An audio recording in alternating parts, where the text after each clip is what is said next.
Hey there Cosmic Warriors, and welcome back to another video. Okay, so I am here today with the 6 things that the Saturn in Virgo / Saturn in the 6th house individual wishes they knew at the age of 20.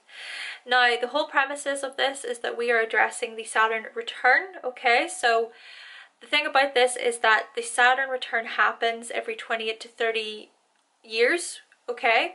So this is essentially the 30-year-old version of this person in today's video, looking back on their 20s and really going over the valuable lessons they have learned as they have grown and matured over the years, okay? Because Saturn is all about growth, it's all about maturity. Now, another thing as well I would like to mention is that this video may also resonate if you happen to have Saturn conjunct your Mercury, and also if you happen to have Mercury within your 10th house to an extent within your birth chart as well.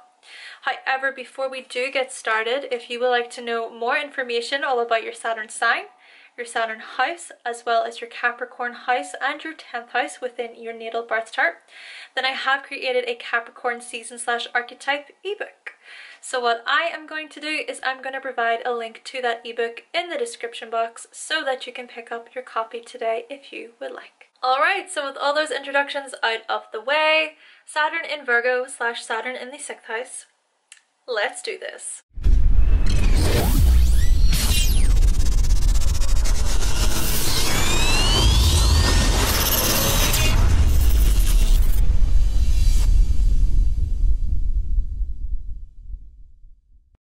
Hi, my name is Virgo.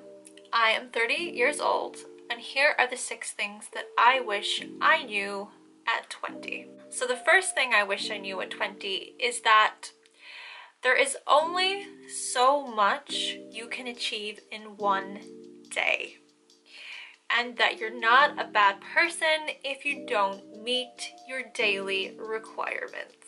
This for me was quite a big one because I used to feel pretty insecure over my difficulty to meet my daily requirements and deadlines. So I would make lists and I would stick to my lists, and if at the end of the day I did not tick off everything that I had on that list, so to tick it off to say that it was completed, I would beat myself up about it. I would think that I was not capable. I would think that I was somehow incompetent or unable to achieve my daily goals. But this got to a point where I would be so completely critical towards myself, and I would beat myself up mentally. But when I look back on my younger years growing up, I do recall that my parents used to really push on me to make sure that I did my daily chores. I remember once I was just trying to have a bit of a lie-in. I just wanted to relax in bed in the morning, but nope. My parents would storm into the room, especially my mother, come to think of it. She'd storm in and she would say, "No, Virgo, you have to get up right now to hoover the floor, to vacuum, and if you don't, you're grounded." And then my father would back her up on this, and I just felt like nobody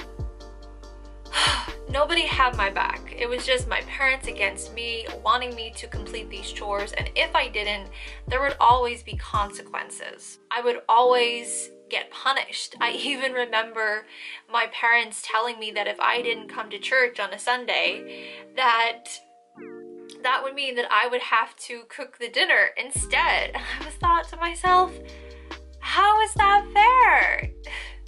So it was little things like that that my parents tried to push on me, and so I felt a lot of pressure from my parents growing up. Even doing a mediocre job was not good enough in their eyes.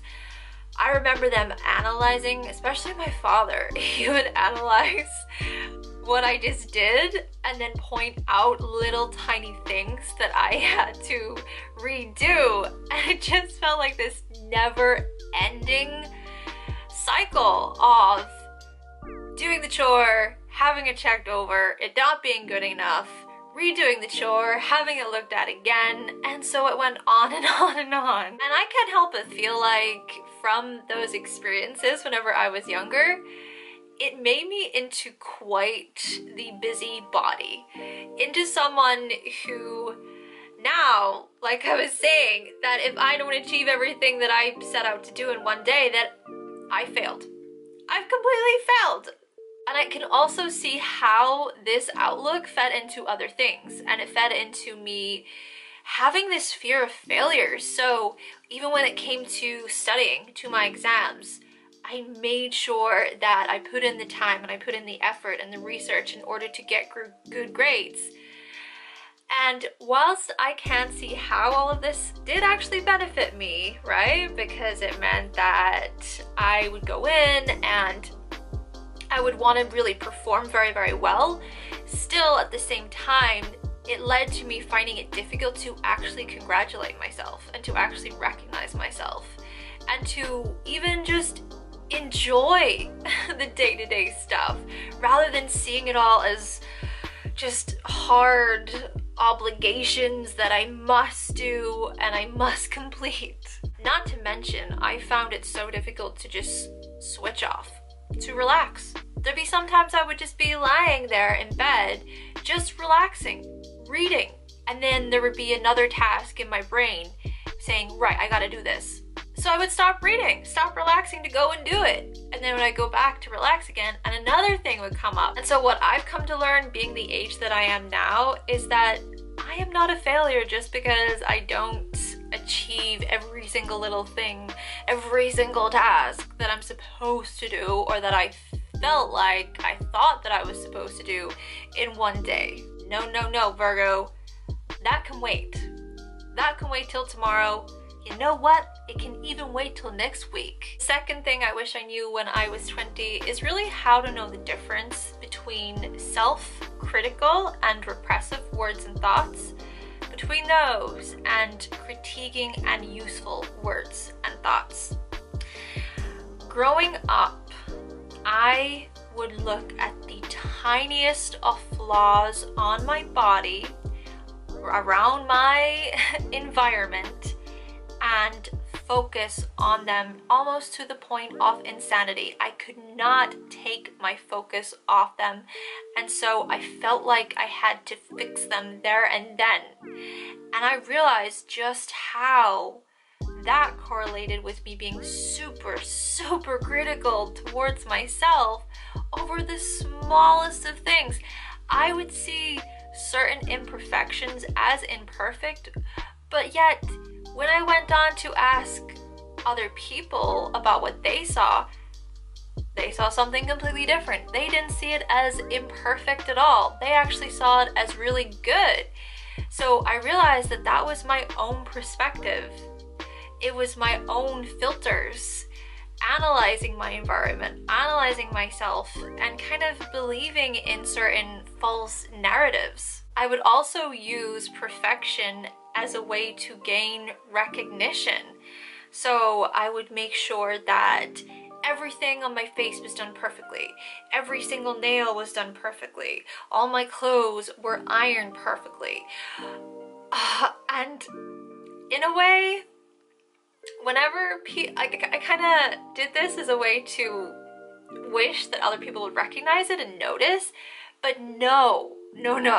It was me that would notice. I mean, I would be the type of person who would get a little chip on my nail and I would look at that chip and I cannot for the life of me take my eyes off it, and then I would believe that other people can see it. Everybody else can see this chip and they're gonna judge me based on this chip.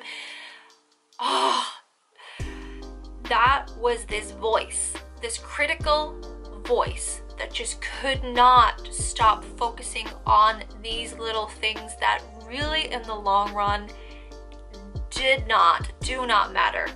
And so I criticized myself a lot and I got so anxious. There were even times when I would get anxious over whether or not I was being critical or if I was just simply trying to critique something.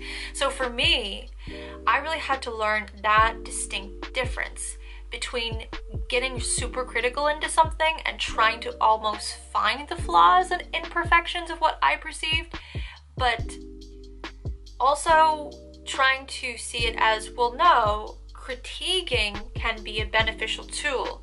Critiquing can be good, whereby which I gain information from what I'm seeing, and then I learn from that information, but I also give suggestions from that information, and it's done in a much more healthy way. So ultimately, I had to create this list between, are these thoughts useful? Yes. Okay, good. Are they not useful? Okay, they can leave. Goodbye. The third thing I wish I knew when I was 20 is, well, it's okay to get things wrong or incorrect. That is how you learn. For me, if I didn't get something correct or right the first time round, I would see it as, oh no, how could I not? And so that would feed into me criticizing myself and thinking I was stupid, thinking I was dumb. But actually, no, I'm learning like everybody else. And I think there's something to be said about showing humility through the learning process, and just within myself. And when it came to problem solving even, I would struggle with problem solving because whilst there was a part of me that really wanted to help other people and solving their problems, there was also this fear of not succeeding in solving their problem. But in actuality, what I've learned, if I have a suggestion, if I have something to bring of value to the table for somebody else, then it's okay if I still bring it forward and it not necessarily being successful, or maybe I get it wrong. That's the whole point, is to still share what I think, but to be open to the possibility that maybe I'm incorrect in my suggestion. All of this led to me being unwilling to even help other people, of being of service to other people, because I would be afraid of how they were going to perceive me. I would be afraid of whether or not they would accept me, or what if I mess up? What if I make a mistake? So this really did impact my relationships, and come to think of it, I remember even getting anxiety over ordering Starbucks. Ordering Starbucks, because I would plan it all out of what exactly I'm going to say to this person ordering the coffee. I would say it, but then afterwards I would reflect on what I said, and then I would pick apart at everything I said and think, oh, I said that wrong. Oh no, I should have said that better. Oh my gosh, that wasn't the correct thing to say. It just went on and on and on. So I really had to learn how to let go of a lot of that stuff, how to mature in my position when it comes to all of this, because really the biggest critic that I've come to understand is that it's me. I am my biggest critic. It's me that is talking to myself like that. And so being the age that I am now, I know how to laugh things off more. I know how to lighten up more. I know how to not take everything super, super seriously. And just seeing that ordering a Starbucks is ordering a Starbucks. It doesn't have to be a big, massive deal that I make it out to be. Though, of course, that was still something that I felt, right? It was something that did mean something to me. Now I'm able to go up to other people and have a conversation and not critique every single sentence that I say afterwards.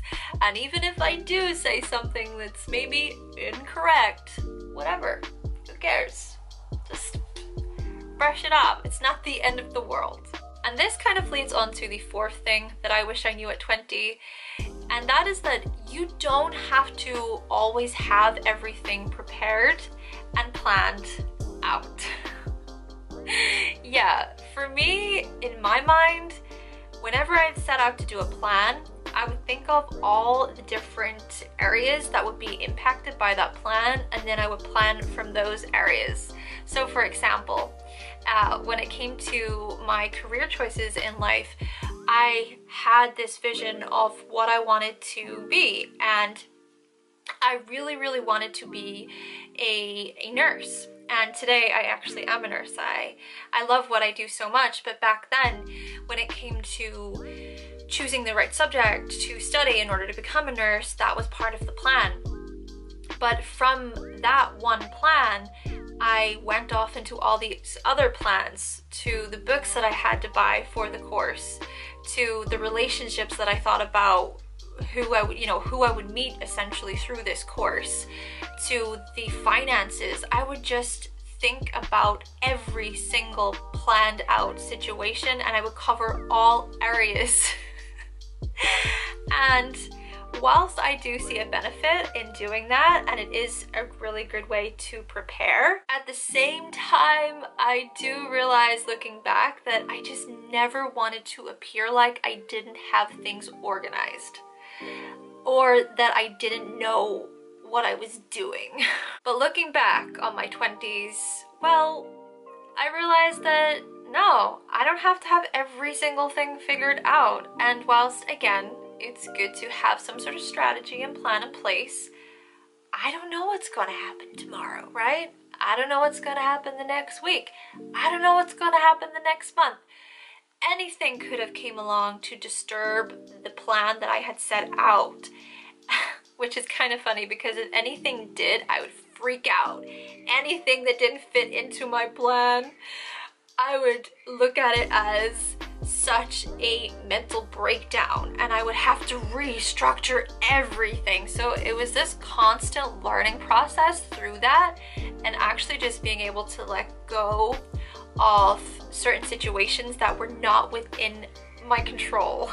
The fifth thing I wish I knew at 20 is how to stop using self-improvement as a cruel punishment and instead use it as a practical tool. There's a huge difference. Growing up, I used to pick myself apart and feel like there was something that could always be improved within myself, or even just when it came to my physical body and my appearance overall. Also when it came to my studies and how I would learn, I was just continuously trying to improve. And whilst that can be really beneficial, and it shows that I'm always willing to learn new things and I'm willing to grow and evolve, at the same time, I did use this to my detriment sometimes, because it meant that the things that I noticed on myself prior, well, I kind of saw those as not good enough. And so I found myself constantly buying new things, constantly improving on things, constantly cleaning my room, going to the doctor, fixing, improving, mending, repairing, deliberately looking for things to clean when they didn't even need cleaned. I drove my loved ones a little bit crazy, up the wall sometimes, especially my partner. And so I really had to learn over the years how to put my health first, realizing that self-improvement doesn't have to be about finding something to fix and mend and improve upon all the time, but rather it can even come through self-acceptance, just accepting who I am as I am. I truly realized that by this constant improving upon myself, it was suggesting that who I was as I was not enough, if that makes sense. But actually, I am enough, and I'm grateful to be who I am. I'm grateful for my mind. I'm grateful for my body. Yeah, I wish my 20-year-old self was not so hard on herself when it came to her diet and her nutrition especially. I used to look at food in such a fearful way, let's just say that. Rather than seeing it as something to fuel my body and to give me nourishment, I used to use nutrition as a way to restrict myself so that my body would look a particular way through my eyes of perfection. So these types of things I've definitely looked at over the years, and now I feel a lot more confident and a lot more accepting towards who I am as a person overall. And the sixth and final thing that I wish I knew at 20 is, well, you are flawed just like everyone else. And that's okay. This for me was quite a big one, because I used to be in this state of comparison. I would compare myself to other people, and I would constantly try to up other people through this comparison, kind of going back to the whole self-improvement thing, through the continuously improving upon myself.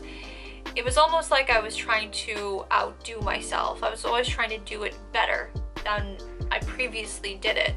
But then that also fed into me trying to continuously do it better in comparison to how other people do it. But in actuality, I have little flaws and imperfections just like everybody else. I have days when I wake up and I don't feel pretty. I have days when I wake up and I don't want to do any work. There's times whenever I mess up, I make mistakes.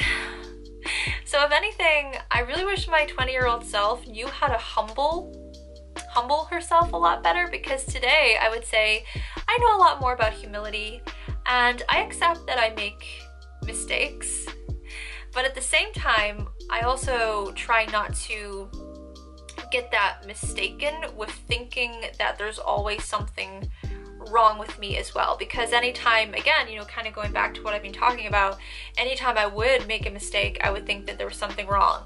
I would think that I was actually not good enough, like I was a bad person for doing it. But no. So over the years, what I've learned is, well, how to ask for help. How to bring a problem that I have to other people to maybe seek some sort of guidance and counsel through them. To be okay with taking advice from others, because it's okay. I don't know everything. I don't have it all figured out. But at the same time, I've also been learning how to actually share my advice with other people too. Okay then, Cosmic Warriors, so that concludes my video on the 6 things that the Saturn in Virgo / Saturn in the 6th house individual wishes they knew at 20. Now, if you do happen to have any of these placements, and also if you have Saturn conjunct your Mercury, and also even if you have Mercury in the 10th house to an extent, then let us know what you thought of the video in the comment section down below. But with all that being said, thank you so much for watching, thank you for subscribing, and of course if you would like to see more videos from myself and you have not yet subscribed, then go right ahead and click that subscribe button. And I will be back with another video very, very soon. Bye!